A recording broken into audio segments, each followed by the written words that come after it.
52 ஏக்கர்ல அறிமுகமாகிறது மதுரையின் முதல் mega township Velavan hyper city கப்பலூரில். மதுரையோட டிரான்ஸ்ஃபர்மேஷன். வேலவன் ஹைப்பர் சிட்டி ஒவ்வொரு சதுரடியிலும் பிரம்மாண்டம். மேடம், இன்னும் சற்று நேரத்துல திருப்பரங்குன்றம் முருகன் கோயில்ல திருக்குட நன்னீராட்டு விழா தொடங்க இருக்கு. திருப்பரங்குன்றத்துல முருகனுக்காக பாடப்பட்ட பாடல்கள் ஒன்ன தொடங்கி நீங்க பேச ஆரம்பிக்கலாம். திருப்பரங்குன்றம் முருகப்பெருமானுடைய அறுபடை வீடுகளில் முதல் வீடாக இருக்கக்கூடிய ஸ்தலம். இந்த அறுபடை வீடுகள் அப்படின்ற பட்டியல் நமக்கு திருப்பரங்குன்றத்துல இருந்து தான் கிடைக்குது. நக்கீரர் திருமுருகாற்றுப்படை பாடுகிறார். ஆற்றுப்படைனா என்ன அப்படின்னா, அந்த காலத்துல மன்னர்கள் கிட்ட புலவர்கள் போய் பரிசு வாங்குவாங்க. மன்னரை புகழ்ந்து பாடி பரிசு வாங்குவாங்க.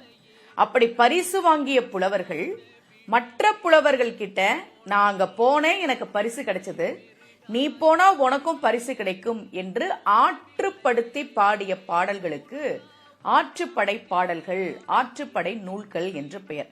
ஆற்றுப்படை என்றால் வழி நடத்துதல் அப்படின்னு அர்த்தம்.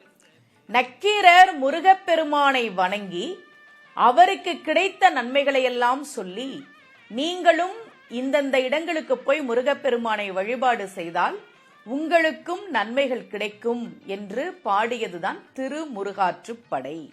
அந்த திருமுருகாற்றுப்படையில்தான் அறுபடை வீடுகள் என்கிற பட்டியலே நமக்கு கிடைக்கிறது. உலகம் உவப்ப என்று தொடங்கி நக்கீரர் பாடுகிறார்.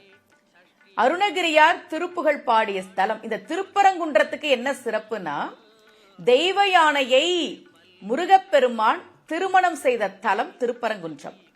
பரங்குன்றம்னா என்ன? பரம் அப்படின்னா மிகவும் உயர்வானதுன்னு அர்த்தம். அதனாலதான் இறைவனை பரம்பொருள் அப்படின்னு சொல்றோம். அப்ப பரம் குன்று அப்படின்னா மிகவும் உயர்வான மலை. உயரமான மலை இல்ல. உயரம் என்பது அது நாம் மனிதர்கள் அளவிடக்கூடிய ஒரு அளவு. ஆனால் உயர்வான மலை என்பது பல்வேறு சிறப்புகளை உடையது என்பதால் அதற்கு பரம்குன்று, பரம்கிரி என்று பெயர். இங்குதான் தெய்வ யானையை முருகப்பெருமான் திருமணம் செய்தார். இந்த தெய்வ யானையினுடைய சிரிப்பைத்தான் முதல்ல அருணகிரியார் பாடுறார். அருணகிரியாருக்கு முருகப்பெருமான் முத்து என்று அடியெடுத்து கொடுத்த உடனேயே முத்தை தரு பக்தி திருநகைன்னு தொடங்குறாரே, அது தெய்வ யானையின் சிரிப்பு தான் அந்த வரியிலே சொல்லப்படுகிறது.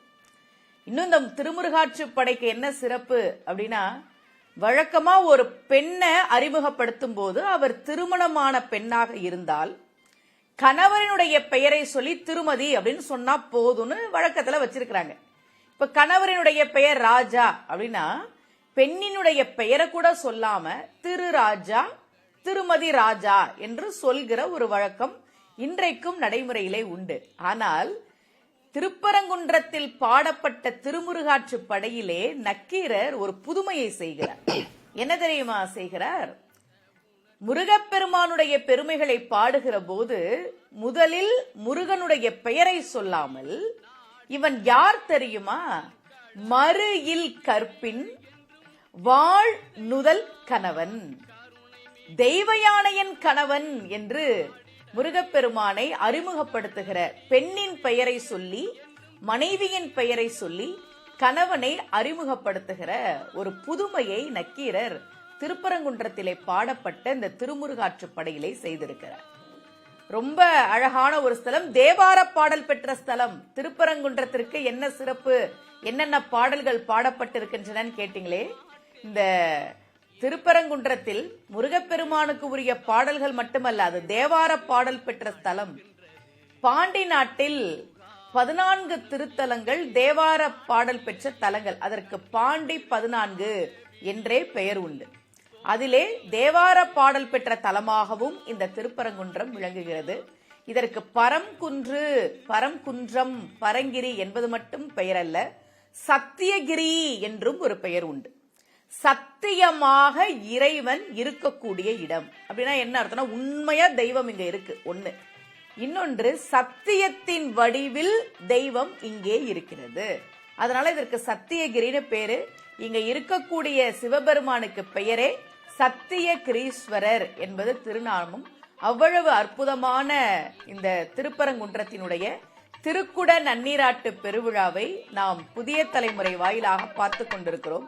இந்த நக்கீரர் யார் அப்படின்னா, சிவபெருமான் கிட்ட நெற்றிக்கண் திறப்பினும் குற்றம் குற்றமேனு சொன்னாரே அந்த நக்கீரர் தான். இவர் ஏன் திருப்பரங்குன்றத்துக்கு வந்தார் அப்படின்னா, இங்கேதான் கற்கிமுகி என்கிற பூதம் 999 புலவர்களோடு சேர்த்து 1000வது புலவராக நக்கீரரை அடைத்து வைத்த போது முருகப்பெருமானை நக்கீரர் பாட முருகன் வந்து காப்பாற்றியதாக அவரே பாடுகிறார். அருணகிரியாரும் பாடுகிறார். பழுத்தமுது தமிழ் பலகை இருக்கும் ஒரு கவிப்புலவன் இசைக்குறுகி வரைகுகையை இடித்து வழி காணும். நக்கீரர் சிவபூஜை செய்த போது ஒரு இலை குளத்திலே வந்து விழுந்தது. அதன் ஒரு பகுதி மீனாகவும் ஒரு பகுதி பறவையாகவும் மாறி மீன் நீருக்கு இழுக்க பறவை வானுக்கு இழுக்க நடந்த போராட்டத்தை நக்கீரர் பார்க்கிறார். சிவபூஜையில் சில கணங்கள் தாமதித்த காரணத்தால் அவருக்கு ஒரு தோஷம் ஏற்படுகிறது. கற்கிமுகி பூதம் வந்து அவரை பிடித்துக் கொண்டு 1000வது புலவராக அந்த பாறையிலே அடைத்து வைக்கிறது. அந்த நக்கீரர் முருகப்பெருமானை பாட முருகன் வந்து காப்பாற்றியதுதான் திருப்பரங்குன்றத்தினுடைய தல வரலாறு. பழுத்தமுது தமிழ் பலகை இருக்கும் ஒரு கவிப்புலவன் இசை குறுகி அந்த வரையை இடித்து வழிகாணும்னு பாடுற அருணகிரியார். இன்றைக்கும் திருப்பரங்குன்றத்தில் முருகப்பெருமான் வேல் எரிந்த அந்த பாறையை நாம் பார்க்க முடியும். அந்த பாறையில் இருக்கக்கூடிய பிளவையும் நாம் பார்க்க முடியும். திருப்பரங்குன்றத்துல முருகனுக்கு அபிஷேகம் கிடையாது, அது குடைவரை கோவில். அங்கே இருக்கக்கூடிய வேலுக்குத்தான் அபிஷேகம். முருகன் வேலை எரிந்து அங்கே இருந்த 1000 புலவர்களை காப்பாற்றினான். வேலை எரிந்து அங்கே தீர்த்தத்தை உருவாக்கினான். அவ்வளவு சிறப்புமிக்க திருப்பரங்குன்றத்தை பாம்பன் சுவாமிகள், அருணகிரியார், தேவார மூவர்கள் என்று எத்தனையோ பேர் பாடியிருக்கிறார்கள். மிக அற்புதமான ஸ்தலம் திருப்பரங்குன்றம். 52 ஏக்கர்ல அறிமுகமாகிறது மதுரையின் முதல் mega township Velavan hyper city கப்பலூரில். மதுரையோட டிரான்ஸ்ஃபர்மேஷன். வேலவன் ஹைப்பர் சிட்டி ஒவ்வொரு சதுரடியிலும் பிரம்மாண்டம்.